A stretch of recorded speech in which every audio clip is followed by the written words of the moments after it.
Hello friends, thanks for tuning in. Boy, have I got a beautiful piece of equipment today.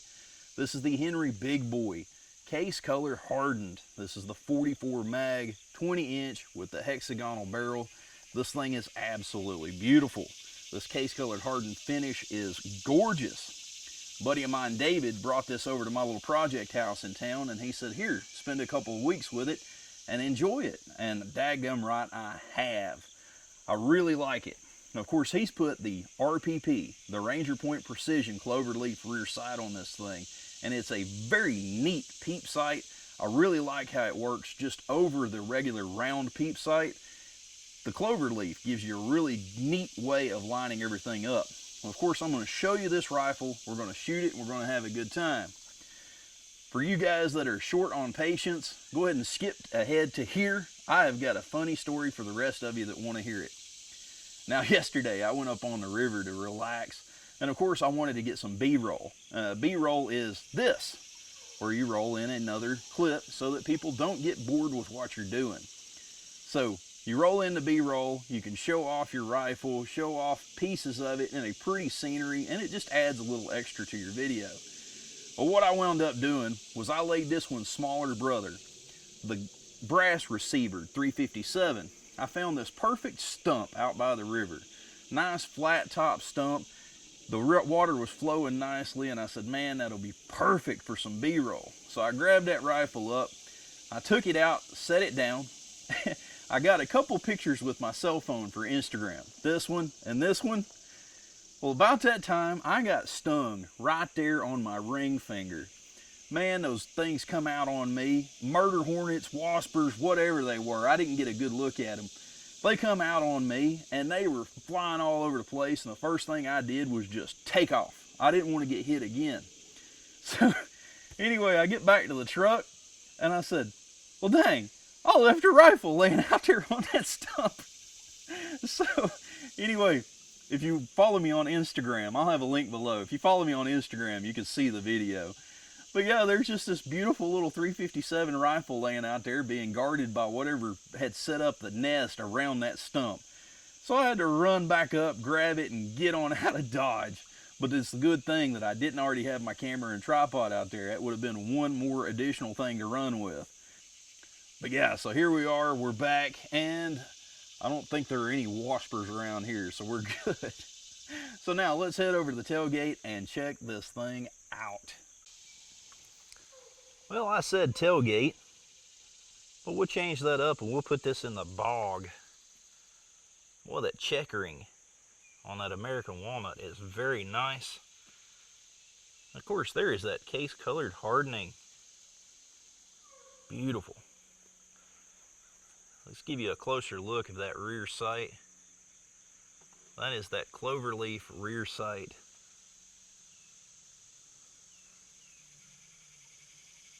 See how that gives you such a nice way of focusing? Of course, it's hard to get that front bead in there too. And there's your windage and elevation adjustments. I think that brass looks so nice. Kind of a retro look on that. Of course, David has already mentioned that he is going to get himself a dovetail filler there to get rid of that groove. Very nice fore end. And there is that beautiful long octagonal barrel. And of course, like I said, as soon as Henry comes out with a side gate in these, I will own it. This one's a 10+1.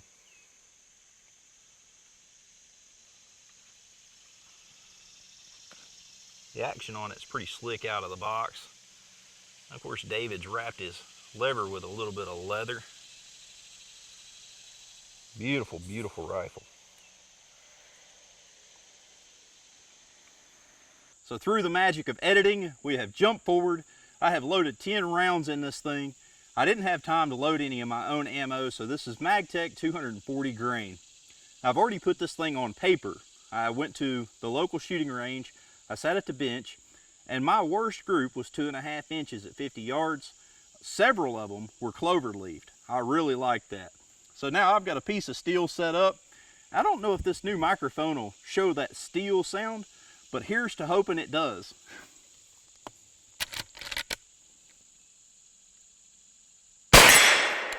Shoo, boy, that hits with authority.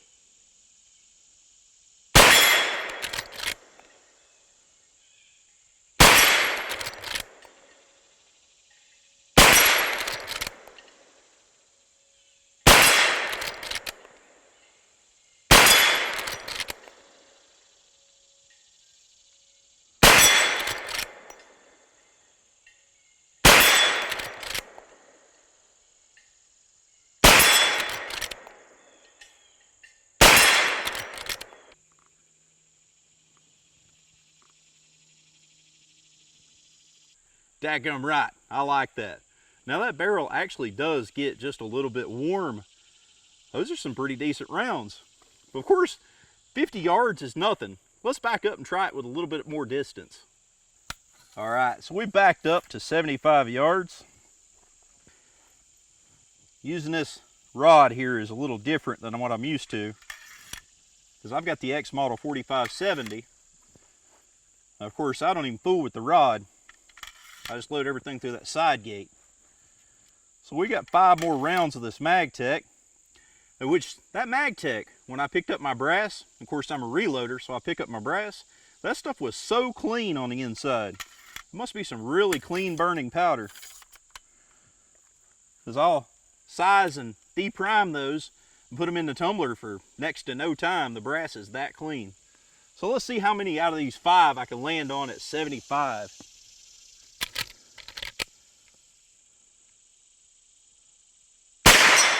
1, 2. Oh, I made it wiggle real big.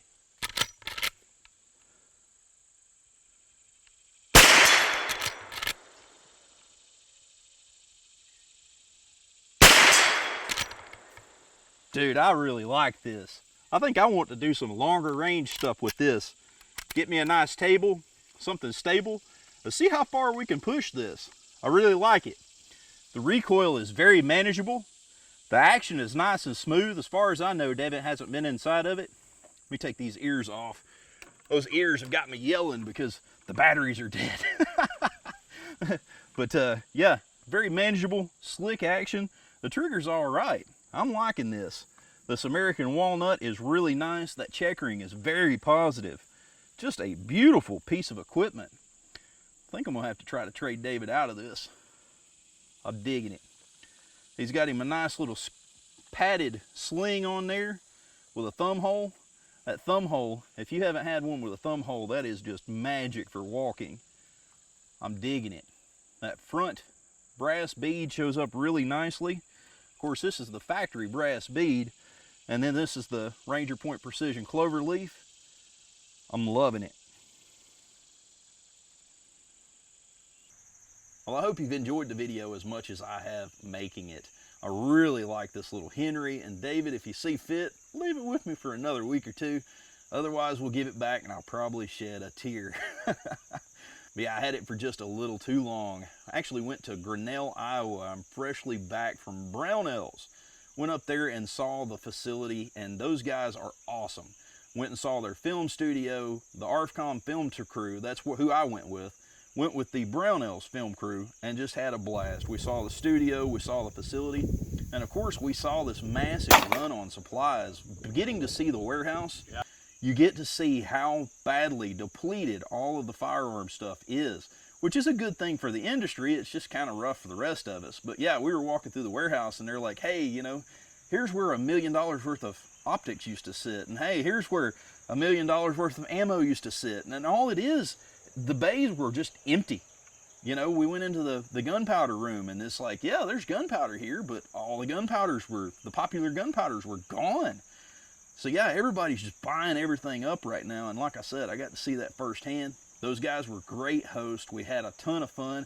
I got patched into the Bureau of Propaganda, but yeah, I had an absolute blast, and I'm glad to have experienced the trip. But now I hope you guys have a wonderful day. We'll see you next video. virus was started by the Wu-Tang Clan in China. Since then it's spread like a three-bit sponge monkey with a greased-up sprocket thump. But there is no need to panic. The science nerds say we can get through this. All we have to do is remember one simple thing. Crap, I really should have written it down. But the important thing is this. Nope, it's gone again. The virus. I really can't remember a worse pandemic.